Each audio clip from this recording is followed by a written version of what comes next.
Hey everybody, this is John Adler from Davis Realtors. I'm sitting here with Erez Shimoni from NJ Lenders. This short video series is going to discuss the mortgage process and what you as a home buyer can expect, as well as some of the different options. Let's get started.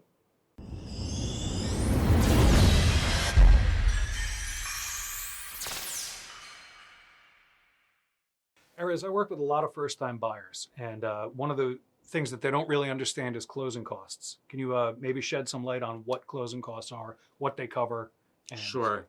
Okay, so that's actually one of the biggest questions I always get asked. What are my closing costs? So what a lot of times the buyer does not realize is that aside from their down payment, whether it's 3% down or 5%, you have to allocate a certain amount of money for closing costs.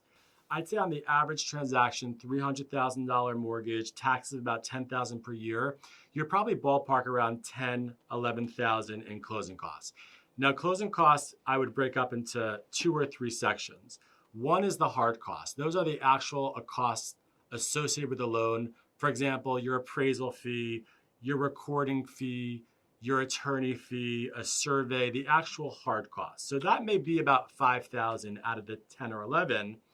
And then you have to prepay your taxes in advance. So the lender will actually take 2 to 3 months of your taxes. And then when you go to closing, the attorney may collect for next quarter taxes, or the attorney will actually have to reimburse the seller who already paid the taxes for the prior quarter.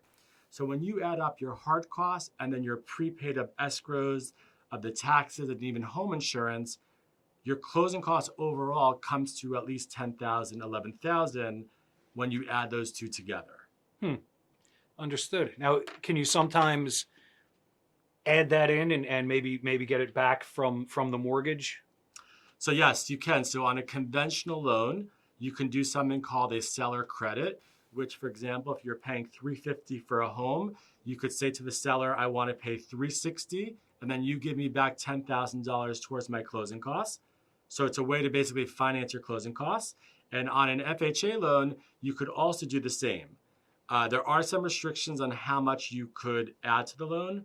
So for example, on a conventional loan at 5% or less, you can maximum ask for 3% back. Okay. Where at FHA, you can do a full 6%. Okay. If you're putting 20% down on a conventional loan, or even 10% or more, that's when you can ask for a 6% seller credit. But the seller credit can only cover your closing costs. You can't get any more money back except for the actual closing costs. So it's a great option if the buyer wants to keep more money in their pocket. Sure, that's great information.